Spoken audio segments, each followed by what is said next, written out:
Well, Bradford Ferguson, as always, lovely to see you here on Thursday night. And how are you doing anyway in the chilly Midwest, or are you getting decent weather? It's a little snowy. Back from a visit to Austin about a week ago, and yeah, curious. Let's get into it. Okay, well, here we got my first subject matter tonight is, and I'm going to go into more depth on this subject tomorrow with Brian Wang, but I thought this would be something that you might really be paying attention to. Emmett Peppers posted yesterday that investment houses may be using AI to pick stocks, to analyze companies, even to start thinking about how to time entries and exits. That immediately made my mind blow up. And I sent a note off to Emmett, and he's not ready to come on the channel right now and talk about it. But I thought, what do you think about that? Is that something you're all into AI and into the Mhm. computer side of things? Seems to me like you don't have to be a big investment house to do it. Be able to do this almost on your laptop today. Yeah, just about the size of the data can be pretty big. Yeah. So d depending on the time frame that you're looking at, there's some data that I have that has like 2 million minutes of data. So it's looking at share prices, things like that, and then you can augment the data, and then make other use of it. We're not presently using AI to make investment decisions or help us pick, but this is also an area that we're looking into. Actively a. Mhm. I mean, I just can't even. I mean, the way I like to compare it is like the weather. So the weather it's so complex. You have so many things going on that determines how the weather turns out. And especially in the Midwest compared to California. California, it's going to be sunny tomorrow. That's all you have to say. But in the Midwest, you have lake effects and Yeah, southern things coming up and northern things coming down. butterflies in St. Louis. And I'm telling you. Yes. If So, if we find something though, we'll probably be quiet about it. oh, you will. I see. Okay. And I think you have to be careful. So what we're talking about is back testing data and then seeing if you can use a confluence of factors to somehow predict the market at different time scales. And what you mean by different time scales could be 1 minute, 15 minute, 1 week, or longer. Um, so there's people who think that with more data, maybe it'll help you predict the future at different time scales, or maybe it won't tell you something with 100% accuracy, but it'll say, okay, well, 70% of the time, Right. and you could do that stochastically or with statistics. But there's probably some power in having AI look at it. Yeah, because Google just announced, I think it was 2 days ago, that their new weather forecasting AI tool is totally beating the National Weather Service.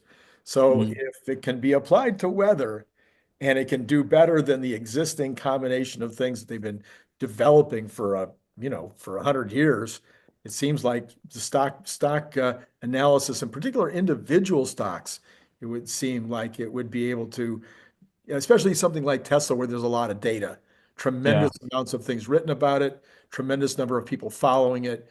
You could really pull a lot of data in from videos and articles and really begin to compile something that might be very useful. Yeah, and you could use it to help you decide like when to trim or when to add. Yeah, yeah, That kind of thing. yeah. Wild times that we're in. Well, speaking of when to trim and when to add, huge amounts of jockeying right now among the analysts, trying to increase their price targets. Some of them have increased them by 25 to 33% in one Mm. move, like $95 or even more in a single upgrade. Now there's starting to be some coalescing in the community, not necessarily among the analysts, but in the community. If you count Dan Ives as part of the community, around $600 for the end of next year. I, of course, am higher at 700, and Brian Wang is higher at 1,000, but and AJ is at 600, I guess, right now. How are you guys thinking? What do you think about all this? Yeah, how we think about that is we had a valuation about 2 years ago on Tesla stock, and it was about for about 350 a share present value, and valuing the car business without robotaxi, but having a useful FSD and, as a driver assist, and the Mega Pack business. But in that same report, we did a conservative valuation on robotaxi and found that around $1,100 present value of robotaxi by itself. Subsequent to that, we came out with a valuation of, and that would be if robotaxi was starting in earnest. That's how Right. much we Yes, yes. think it's worth. Right. Subsequent to that, we did a valuation of Tesla bot and came up with about 3,400 a share. And we did have some conservative aspects of that. So I think what the market's doing is, not only are people liking what they're seeing as far as Elon and Trump and getting that inside view, but they're seeing more and more about how Tesla is an AI play. The financial media and Wall Street has kind of been denying this for a while. They have been. So, as that begins to get added, then people are buying up the stock and kind of learning about Tesla as a play. And AI. I think there are new people in Tesla stock that weren't in Tesla stock before the election Mhm. and before V13 came out. Yeah, in fact, I posted on X yesterday or today that there's, I think you actually posted something similar. I think you said there was 6 million retail investors. I thought there was 10 million retail investors, but who cares? A few million among friends. But there's a lot of retail investors. And every year, right now, we're adding about 1.8 million new users. Could be more than that, counting wall panels and rooftop, but we're adding potential new stock fans. And I Mhm. asked Grok about that, or somebody asked Grok about that, actually posted in, I think in my thread, and said, Grok said, well, not, there's a percentage of those that are at least, uh, what do you want to call it, demographically likely to be stock purchasers because they're high net worth individuals. They probably own their own home, so they're probably playing the market at least to some degree. So we're adding more people all the time to come in and buy the stock. Yeah, and it's amazing to me. I think it was a percentage still 90% of Tesla purchases are new owners. So, I haven't looked at that recently, but that's what it used to be. Yeah. Yeah. Yeah, and yeah, even if it's like two-thirds, if it's Yeah. down to two-thirds for some reason, we're still talking about 1.3 million people that are new to Tesla and then they experience the product. So it's interesting. I'm seeing a lot of people who are stock owners who are buying more Teslas because the Right. stock shot up in value, Yes. or they're doing a preemptive trade-in to a newer model. I've seen that. Yep. Yeah. But people also will buy the car before they buy the stock, like you're saying. Yes. So totally agree. Yeah. Yeah. Yeah. And then Bank of America, in my opinion, made it okay for the rest of Wall Street to start talking about Optimus. Their little note that came out about 11, 12 days ago, they were, in my opinion, the first like mainstream, I mean, outside the Dan Ives and the ones that have been there all along, but here's a mainstream, a bank who said, "Oh yeah, Optimus is part of the deal." They didn't give any color to it, but they said Optimus is part of the deal. And then from there, kind of to me, that was the beginning of the launch pad for this last run up. Hmm. Yeah, it seems like it's just kind of been marching up, and like Tesla stock is going up because it has been going up, and Right. it's like it's got some momentum behind it. I'm just talking about the sentiment here. I'm I not understand. making a 100%. prediction here. 100%. I agree with you. Yes. Well, sometimes when a stock like that, though, has a big run, sometimes players are looking for any news event as an opportunity to trim or to get out for a minute. I Hmm. know I personally have been talking about it for a couple of days now. I did sell my leaps. I'm looking for my opportunity to get back in now. Sold at 417 roughly. I don't remember exactly, but roughly 417. So I'm looking to get back in at 410 or 42 or something like that. So if Um, I can put you on the spot, yeah, go ahead. I did catch one of your Leafs videos Okay. more than a year ago, Okay. and you were talking about Leafs being a 1% position. Yeah. So how big a position did it get before you sold? Oh, well, 2%. So they doubled. Okay. So in about 5 weeks or 4 weeks or whatever it was, I already had some I added and then Okay. then I sold. So yeah, so I doubled in a very short period of time. Again, I'm a genius, but I happen to do it at the right time, right?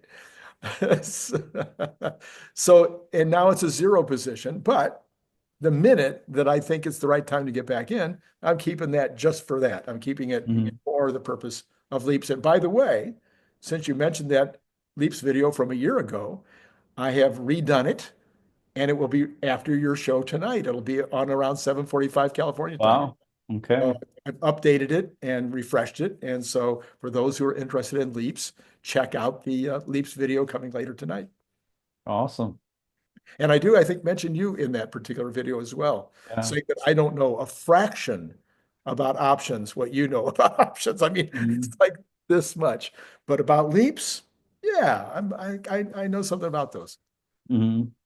So I did announce on your show a few weeks ago that we had trimmed, and this was like around like 340 or so. We and I hinted a couple weeks after that we bought back. Right. Um, so we ended up buying back around the same price we trimmed. This Okay. is not financial advice, and past performance is no guarantee of future returns. And the reason we trimmed is we thought sentiment was getting way too high, a little too Yeah. nutty after the election. People were a little too optimistic. But then the stock hung out at that level. And typically, when you hit a sentimental peak, like you and I discussed a couple weeks ago, Yes. this stocks won't hang out at that level for a couple weeks. Right. So that's why we added back for the most part. Yeah, and I think we're right now, I've said a few times, and maybe you have an opinion or not, I think we're going to trade between 380 and 430 for a while. Mhm. That's my personal opinion. I don't think we got enough to get over the 430 right now. And I think there's a real chance we'll trade as low as 380. Now, it could obviously go a lot lower than that. It could go down 20%. Nobody even blink an eye. But I think that's going to be kind of the range for a minute. And then after the earnings in January, we'll see what happens because that call probably is going to have a pretty big impact, either negatively or positively. Yeah, yeah, we're kind of curious about this whole upgrading that's been going on and people buying Teslas with their Tesla profits.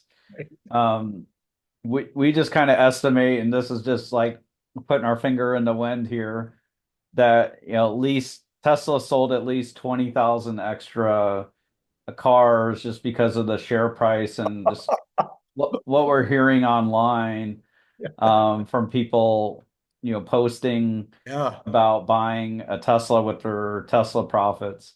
yeah, Um, so I'm curious to see how earnings do. Tesla did have to raise the incentives and things like that. right. Um, So we'll see how things shake out, but I feel like that's one positive going into the quarterly earnings and going into the delivery numbers, which we'll get on January 2nd, Yeah, which I believe is a Thursday. right. It is a Thursday, the day after New Year's.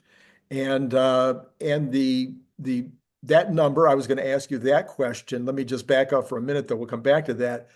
The surprises, maybe you've got these in your numbers, but most people I don't think have them in the numbers. Two big surprises that are probably coming in January are going to be, well, the energy number. We'll talk about that in a minute also, a little bit more about the energy story, but the energy number is probably going to be a surprise. But the Bitcoin recognition of $1 billion is not on anybody's list of things that they're counting on for January. And that's going to happen, I think. And Why then would it happen? Is it accounting rules are changing I or? think accounting rules changed, or at least the opportunity to change. Anyway, I didn't look into the details of the accounting, but really smart people have said that it looks like they will probably have to realize that 1.1 billion in gains that They'll they've have to disclose or update that valuation, you mean? and take it in earnings, actually show it in earnings. It'll actually Yeah. it'll But actually they would still own it, but they would have right. to just show Yeah, it in earnings. yeah, Okay. yes, they'd have to realize it. And then the other thing is that probably they're going to recognize almost all of FSD. So that would have another big, maybe multi-billion dollar hit, positive hit as well. So there's a couple of pretty significant kind of secret stuff that is Mhm. not in anybody's numbers at this point that could be interesting in January. But my question was going to be, as people are thinking about, boy, as I did, okay, I'm looking, oh my gosh, it's already up and then it bounces up. I'm like, no, it's time. I'm just going to take my fund money off the table right now. What about what if it's under 500,000? What if the number on January 2nd is under 500,000? Is that going to be a trim day? Is that going to be maybe a 20% or $20 down day? Yeah, I think disappointment with deliveries could trigger a bit of a sell-off. It's interesting the earnings release will come after the Right. inauguration. So I'm wondering like do we get some news on day one of the new administration? Because I think that's going to be before the earnings call. Right. So be interesting. Yeah, January is probably going to be very interesting. the timing is really crazy all month. Yeah, you're right. I think it's the 20th and the 22nd. That hasn't been announced yet, but it looks like the earnings call would normally be on the 22nd, the third Wednesday. So Mm. 2 days after inauguration. So that's crazy. So what I'll say is, V13 looks like the real deal. Yeah. We've heard from the folks who have it. We've heard from Chuck Cook, Chris Dirty Tesla. We've heard from AI Driver, and we've heard from Holmars. And they say it's really good. They they say Chuck it's Cook, not perfect. Chuck Cook can't even get over himself tonight. He's Uh, posting and posting and posting, going, wow, wow, wow, yeah. wow. And I texted them, I asked them this. I said, have you seen any safety critical interventions where you're having to intervene to prevent an accident that's going to happen in a half second? And Right. all of them said no. Wow.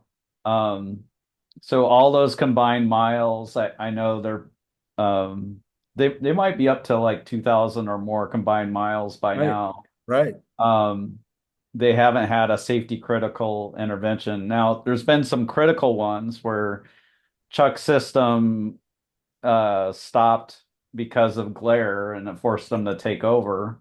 The sun was shining into the camera too much.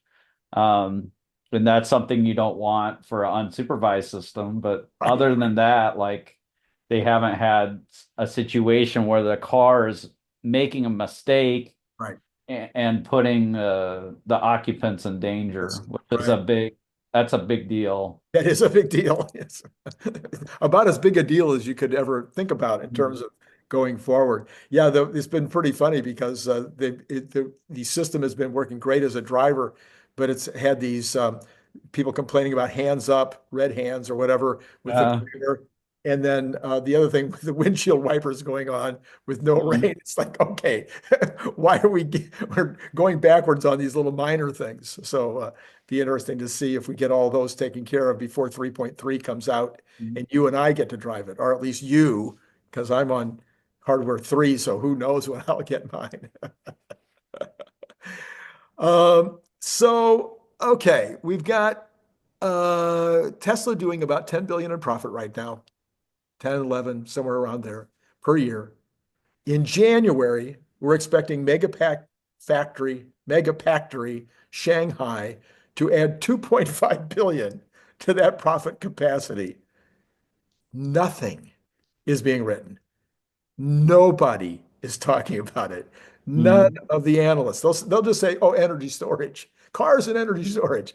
None of them are like, oh, Tesla's adding 2.5 billion in profit. That's almost guaranteed profit starting in Mhm. January. When will they take that into consideration? Well, they gotta, and I would say um, after Q1, when they report in April, will be the first chance for analysts um, to adjust their projections for Tesla energy. Because you know the mega factory Shanghai will have a quarter of ramping, and then especially after Q2 in July, Yeah, once we get those combined numbers from Lathrop and Shanghai, um, then it should become even more undeniable. Now they've had to lower prices a little bit, so uh, Sawyer Merritt talked about a deal that came out that where the pricing is below $900,000 per megawatt hour. okay. Mhm. Um, so that's a further decline in the pricing, but maybe I'm guessing the profits are still there because these batteries at most, worst case, there's $250,000 in battery pack cost and per megawatt hour. Right. So if they're selling it for 900,000 per megawatt hour, it should be a lot of gravy. Should be. Yes. I'm not really worried about the margins. I think what people have to realize, I've been in front of the biggest buyers in the world. Okay. I've been in front of the Target buyer. I've been in front of the Walmart buyer. I've been in front of the US Those are government. some scary buyers. Those are scary buyers. I've been in The front of the, Walmart buyer especially. yes, I've been in, well, Target's not, Target was the biggest deal we had ever made at that time. But I've been Wow. in front of many, many government buyers, OEM buyers, OEM for major OEM buyers. And I can tell you that they don't want to know your profit, and you're not going to tell them anyway. And I'm sure Mhm. Tesla's not telling anybody their profit, but they don't want you to be able to get more. They'll give you a nickel, but they're not going to give you 6 cents, and they're Uh, going to figure out every way they can to make sure that they know where you are so they can beat you down. So Nvidia, they can get away with 80% profits because they're 100% by themselves. mhm. Tesla's got plenty of other players out there. They may not be as good as Tesla, but they're not that enough. They're not as enough of a difference to where they can charge the moon. They Mhm. have to be somewhere in line in order to continue the deal going forward. Mhm. You have to be respectful of that buyer. So that's just my 2 cents, having sold major, major, major players over the years. Mhm. So 900,000, I'm okay. They're probably doing just fine with that. And we'll see. I wouldn't be at all shocked if it goes to 500,000 by the end of by the end of the decade. It Mhm. could easily do that. Yeah. Yeah. Um, I'm thinking one of the reasons that it's not talked about, it's not sexy. Yeah. It's not It sexy. is it is pretty boring. Pretty boring. But that's another company though. So Yeah, auto bidder is a little interesting. Then you're bringing in some AI and some buying and selling, some trading. There's a good buy, sell, all this stuff. But yeah, it's pretty boring. pretty boring, pretty boring. Okay. I said here, oh yes, you said you don't know about what's going on in business right now, but I want to ask it to you in a way I think you will know. Okay. So big business is clearly very optimistic about the Trump administration. The Hmm. NFIB came in with an 8-point jump in small business optimism. And they said Hmm. specifically about the Trump administration. Consumers were on both the sentiment and the other one, I forget what they call it right now, the two different consumer ones. Both of those came in way big jumps in optimism and mentioned the Trump administration. What are your clients saying? Are they as optimistic as these other folks? Are you hearing a lot of optimism about the new administration and about the economy for next year? Well, it's been a good year in the markets. The market as a whole is up Another 20 or more than 20% this year. Um, Bullishness on in the stock market is at record levels. right. Record levels. Record. Like it's Yes. Yes. never been higher. Yes. Um, so I think there might be like some kind of wave of spending that comes from this. That's where my mind goes. Right. Record bullishness doesn't always mean we're at some kind of top in the market. Maybe people are a little too optimistic about what's going to happen. Don't bet against Elon though. Right. Exactly. Um, maybe that's the case, but um, I think with, very strong stock market and all this optimism, small business owners are going to spend money and consumers are spending money. Certainly Teslaonaires are spending money on new Teslas. Right. Um, so I I don't think we'll see a recession in the first quarter for sure. That's very brave of me. Very brave of you. Well, yeah, okay. So you have a new So where company. does your mind go on that all Oh, that news? so I saw, is it Mike Lee? I don't follow him closely. He's the uh, kind of a well-known analyst. Mike, is it Mike or Dave? Not Dave. We know who Dave Lee is. Another guy, Asian guy, Mike Lee. Is that right? I'm forgetting his first name. Yeah. But anyway, he The came out. guy from JP Morgan that's in Fundstrat. Yeah. Yeah, yeah, it's Mike Lee, I think. And he came out today and he said that he thought the second half the market would have a 5%. First half would be a 10% gain, 11%, 12% gain. Second half would be a 5% down, ending Mhm. the year, S&P ending the year at 6,600. And his reading on that was at least partially, and I agree with this part, it'll be the second half when the Doge cutbacks might start impacting the economy. And Yeah. the impact of the Doge cutbacks could be a slight slowdown in the economy as, 2 million federal employees are looking for work. Okay, not that many, but Mhm. some federal employees are looking for work, and also contractors downstream and or even the purchasing side, not just the contractors, but also the people that are supplying the government could definitely be feeling the impact of Doge by the end of the second quarter. So I agree that could have an impact, and so we could see a little bit of a slowdown in the second half. However, that's kind of like open heart surgery. So I had open heart surgery 3 years ago. My doctor says, "Okay, now you have a lifetime guarantee on that heart." You're not going, he says, you're not going to die from anything related to your heart now. Mhm. It'll be something else.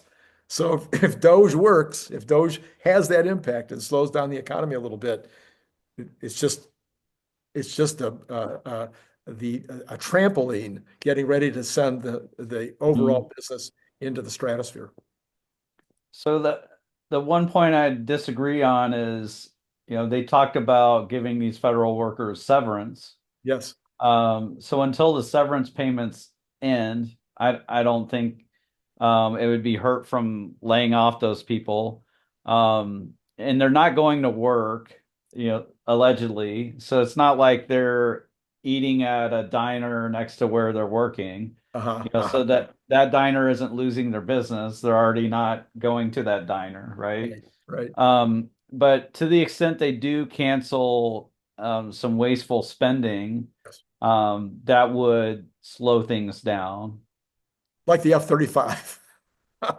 Well, that's one of the best planes we have, and the we've eaten all the development costs. I think Right. the per plane cost isn't as bad now, Right. um, but like yeah, all the wasteful spending we're hearing about with Doge, if they were to cancel a lot of that, that would have an impact Right. on the economy. The, when they look at the GDP, they add all the government spending to the economic activity. Right. So so that would have an impact there. But I think severance payments, you know, depending on how long they last, those wouldn't hit the economy for a long while Yeah. in a negative way. I think it's so it's so up in the air right now as to what's really going to happen. Yeah, It's going to be one of the most dynamic and interesting yeah, years historically because of the potential for all of the ways yeah. that this could go. And And you were right about Trump threatening tariffs, so that they're a negotiating tactic, and he's already got some concessions from Canada. We're a little uncertain about Mexico, but it looks like Mexico is already starting to crack down on the cartel somewhat. That could be gang war related. You know, there might be one cartel, one part of it that's like okay with what's happening. Um, but if there was a 25% tariff on Mexico, that'd be really bad for legacy car makers, yes, it would. Yes. and probably a lot of other products. That could cause some economic turmoil for a while. I don't, again, I don't expect very much in terms of tariffs as I think it was Trump said the other day. Look back at my first 4 years. I did a ton with tariffs. Says now Mhm. look at Biden, what he did with tariffs. He kept them. He kept them and added to them. Have we seen major economic impacts from that? No, we have Mhm. not. Okay, so it's partially negotiating. It's partially to get some things that you believe that you should have in addition to the tariffs, like um, the way that the Chinese were stealing our intellectual property. That was part of the trade on the tariffs. So there's all kinds of things you can do with tariffs that have nothing to do with actually generating income for the country or reducing the amount of, excuse me, product that's coming from the other country. Mhm. So I'll let you talk for a while now because I can't talk anymore. Anyway, you've got a new company that you're excited about. And I thought with this crowd, the particular group that listens to this channel are Mhm. 55 to 75-year-old men. And the Mhm. product, the company that you're talking about would appeal to them. So talk to me about this company that you're interested in. Yeah, so we own a couple biotechs. They're small positions for us, but we're meaningful shareholders in the companies because they are small. But they're small positions because they're very risky. And one of them is Candel Therapeutics. Yesterday, they just announced a successful phase 3 trial where they have a drug for prostate cancer, where if you've already had your first line of treatment of prostate cancer and you're cancer free, typically what they do is um, they'll they might just monitor you for recurrence, but what can happen is I think over 36% of people have a recurrence in prostate cancer. So what this trial did was they looked at doing a low dose of radiation and combining that with their drug, and they found it was very effective and actually lowered the recurrence of cancer probability by 30% or more. Cool. So it's pretty meaningful with Yeah. generally lower effects and adverse effects. And for people with prostate cancer, um, preventing a recurrence is really meaningful because if it if it recurs, what can happen is you might be faced with surgical removal, and that can cause incontinence and erectile dysfunction. And it could just be dangerous, having Sure. cancer return to your body. So this was really encouraging, and the stock shot up yesterday and is up again today. They're raising some cash, so I did say it's risky. Yes. They're not a big biotech. They're not like an Eli Lilly or I think Lilly's almost $1 trillion company. Right. Um, They should be in the they Magnificent Seven, or they should be the eighth one of the Magnificent Eight. that's right. Um, and so they need to be raising cash. So they just announced they're raising cash, but yeah, I'm wondering if they raised cash yesterday because typically before yesterday, the average volume in the stock, this is hilarious, was like something like 345,000 shares.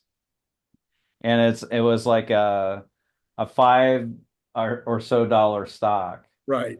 Um, and yesterday it traded 100 million shares, 100 million shares. and at one point was up 200%. And I think it closed up over 60%. Wow. Um, so I'm hopeful that the company raised cash yesterday, but they just announced some kind of public offering. I don't know if it's what they did yesterday or if it's something they're going to do in the future. But what's going to happen from here is they they basically met their trial endpoint. So what they want to do is set up production of their drug and the delivery solution. Hmm. And once production is set up, then they'll file with the FDA for approval, so that when FDA gives them approval, they're already beginning to ramp production. Right. Right. Nice. So they need money for that. They need money for overhead. They might need money for other trials. Their solution just doesn't simply pertain to prostate cancer. Mm. Um, so And so definitely some exciting news. they would probably be an acquisition target. Yeah, they could be. Yeah. Right. Yeah. I would think typically these small pharmaceutical companies, once they get to this level, they've got these approvals. All of a sudden, the bigger companies are looking at them and saying, "Well, we could add that. That would be, yeah, kind of a normal process." Yeah. And on their call yesterday, they mentioned that how pricing is now, they could their solution may be a $10 billion per year drug. A $10 billion per year drug. Yeah. And That's up. the That sounds market cap today is 300 some million. okay. That's it. Wait, I'm sorry. So Wait, are you talking about the dosage is $10 billion a year? Or you mean $10 billion a year of sales, total sales? of total sales of revenues, and it'd be high margin revenues. Okay. I'm with you now. Um and yeah, so potentially it's worth a lot. Yeah. The company happens to be majority owned. Okay. So the two founders own a big chunk, and there's an investment firm that took them public. I think they might have been involved in that. They own a bunch of the company, and combined, the two founders and that investment firm own over 50%. Okay. All right. Okay. So you got a Yeah, founder-owned still company, which yeah. is a good thing. Uh-huh.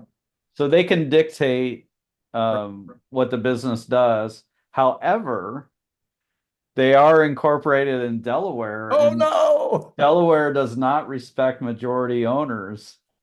So I might have to send them a little note about that.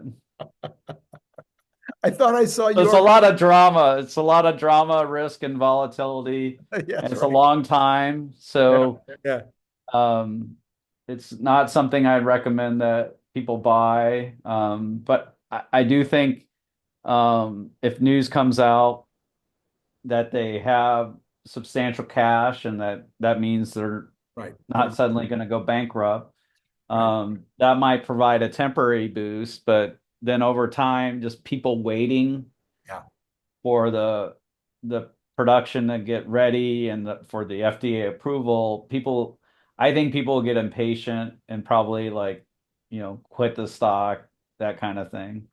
Most investors are not patient. They're not like No Tesla kidding. No. shareholders. Yes, not like those amazing Tesla owners that just buy and hold, hodl forever. Total. Okay, well, one of the things we've been talking about on the show on X a lot, and I actually did a fairly lengthy discussion of this the other day with CERN Basher, and maybe you and I could do something on this at one point, is kind of the reality of all these Tesla owners that are now Teslanaires, are close to Mhm. Teslanaires, or maybe they've already got $1 million in Tesla, and now in a couple of years they could be at 5 million, 10 million. Most of them have not contemplated what that really means in Yeah. their life. And I've been running all day today, all day yesterday, asking people about how much will it take for it to have meaning? What Mhm. would it mean if they hit that number, whatever that number is to them? And then there's, other questions around that as to what you do as a human, when you have that kind of wealth, because it changes you. It changes your outlook on life and the way that you see things just by virtue of the fact of having that much money. So anyway, maybe you and I could Let, talk about that as can well. we So, talk a little bit about it now, or do right, we need to sure. cut it short? You've got 5 minutes. Sure, go ahead. Yeah. All right. Yeah. So it can be strange, because if you slay the money dragon, that's a monster that's out there for a lot of people almost their whole lives. Right. So like once you slay the final boss in the video game, what do you do? So it can be strange. It can be a bit traumatic. I know that's a strange word to use if people have made millions off of Tesla stock or Nvidia or whatever. Right. Um, and it can cause a lot of soul searching for sure. The reason why I'm doing Rebellion Air is because I think Tesla shareholders, but Tesla more specifically has the ability to create tremendous wealth now and in the future. It already has, but it's creating more. I think it's worth 1.35 trillion today, and Elon's part of that is maybe 250 billion. So he's created 900 billion in value Right. for other people. Yes, I said that on next today. I said that legacy alone is intriguing. The fact that he's created Yeah. that many people have gotten that much wealthier over the Tesla investment. And people should thank Elon for that. He should. Even people who don't own the stock. But anyways, I think there's the potential for this wealth to create tremendous good. And this is why I'm not retired today. I think it's going to lead to more human progress down the road just because of this wealth. It's going to help people's, not just their families, but communities. People aren't just going to stop investing once Tesla matures. Right. There's going to be other investments they choose, Absolutely. and and and these other investments have the potential to further human progress. Sure. Um, yeah, so I think it's really exciting, but it's a huge unknown. And when people have their jobs, and maybe they're a small business owner or consultant or whatever, but like that's what's in front of them. But at a certain point, they don't have to do that anymore, and then it creates a ton of uncertainty. And yeah, that's what we help people with. Well, so maybe someday my channel, you and I will be sitting on the channel and we'll be like the All In podcast. We'll be talking about the $1,000 bottle of wine that we tasted over the weekend. That'll be the future as we move into the stratosphere of wealth. Mhm. Well, the mezcal went back on sale today. Did you get one? I did. I did. Did you get any of the little snifters or the little cups that they're selling as well? I forget what they call them. It's Yeah. not casitas. That's like a little house. Yeah, right. Yeah, no, I did. I haven't been buying any of the toys. I'm sorry. I tried to buy the robot. I tried and I tried. I couldn't get in. So, Uh, yeah, yeah. I have a few bottles of mezcal from the first time, and Nice. I haven't cracked it open yet, but maybe I will. Maybe at 6.90 a share I will. There you go. We've already done the 2690 or the two, I'm sorry, the 42069. There we go. Yeah. I tried my hardest to get a picture of it. I could never get my snapshot. I got the 420 even, but I could never get the 42069. Here's the crazy thing, Randy. Yeah. Just a little bit ago, we were getting used to saying 300 a share, relating to Tesla. And, Matt and I were still like internally saying, 250 when we were meaning to say 350 or whatever. And now there's a 4 in front of it. I know, I know. I'm posting a lot right now because I'm trying to get monetized on X. And the Mhm. number one thing I get hit for, the number one comment that people, Randy, you meant for something, instead of do something, whatever. It's very hard to keep it in your head when you're posting that much. Anyway, thanks as always. Yep. Yep, coming on board. I'm glad you were able to tell us about yet another one of your finds, one of your little companies out there that's trying to make it big. And as folks get larger piles of cash, sometimes it's fun to go play in some other gardens and be part of some other opportunities out there. Yep. And let's get right to the numbers. Let's get right to, are you going to hang around for the numbers tonight? No, you're not. You're gone. Just like that, he goes away. All right, let's go right to the numbers.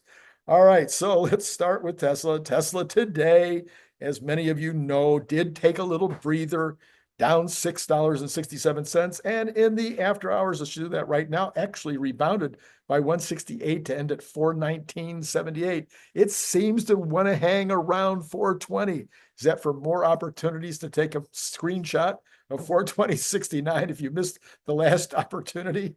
Anyway, that's do you know that hundreds and hundreds of people around the country were sitting there with their phones trying to get that screenshot? It was pretty funny. We talked about it on X for an hour or so. Okay, so that's what happened to Tesla today. And going into tomorrow, of course, I'm hoping it goes down to at least 410, preferably 402, so that I can buy back in on my leaps. Other than that, I'm perfectly fine. If it goes up at some point, I'll get my leaps back. Okay, let's see here. The rest of the market, the Dow was down 234. The NASDAQ was down 132. S&P down 32. Magnificent Seven. Apple was up, and the rest were, I'm sorry, Microsoft was up a tiny bit. The rest were down. Google down 3 and NVIDIA down 2. So overall, kind of a down day on the techs. And Tesla was part of that down move. If you do it in percentages, you've got, whoops, that didn't work. You've got Tesla was down 157 with the NASDAQ down 66, a little bit more than the normal delta on that. All right, let's go ahead and look at bonds. We've got the bonds. This is why part of the reason the market was down today. Okay, as I said this morning, I'm going to keep saying it. The bond market is not happy with the current inflation numbers. They are worried and nervous about the inflation numbers. And as a result, you've got the bonds now that the 10-year is not only back over 4.25, it's up over 4.3 again at 4.32, even though it's down 0.4 of a basis point right now in the pre-market. The 2-year is up 0.2 of a basis point at 4.188, and the 1 month is up 1.1 basis point at 4.318. That is actually interesting. That has the 10-year above the 1 month. Look at that. I wish I had the 2-month and 3-month in front of me here. I'm going to do that by tomorrow morning. I promise. For those of you listening in the morning, I'll give you an update as to whether everything's inverted at this point. That would be an interesting turn of events, if you will. All right, let's go ahead to the oils. Oil has stayed under 70 in Texas, down 13 cents in the pre-market. We're now at 69.89. So up, must have been up earlier today, but not enough to get back over $70 again. Natural gas, unchanged, just call it unchanged, but at $3.45. I mean, that's a very strong number for natural gas. Gold is down 340 in the pre-market at 2,706. So sitting in that same kind of higher range, over 3,700, but not really close. Well, pretty close to its all-time high. Silver at 3,150, kind of in the same place, down 0.38 in the pre-market, and copper down about the same, down 0.35. You've got the dollar slightly higher in the pre-market. You've got the Bitcoin is down 1387 at 100,102. When it comes to the equities, very, very flat, except for the NASDAQ. NASDAQ 106 or 0.49%. The Dow is almost exactly 0% change, and S&P 0.15% up. So there you go. No real directionality for tomorrow morning with regard to the equities. The bonds definitely directionally not going the way that we'd like to see it go. We'll now that we've had both the CPI and the PPI and the weekly jobs numbers, probably there's not a lot of news tomorrow to really impact the stock market. So we go into next week. Next week is the Fed decision. 100%, almost 100% of everybody's believing that there will be that quarter-point drop next week, but I'm suspecting there could be a little hawkishness in their statement. And so it could be some indication of being a little nervous about whether we're going to get any more decreases in January or even maybe into March. So, okay, that would be all of that. Let me talk to you very, very quickly about tomorrow and tonight. First of all, as mentioned, tonight I'm doing that LEAPS analysis. So if you're interested at all in learning about it, maybe you have no intention of ever playing LEAPS, but again, I look at it as a casino only.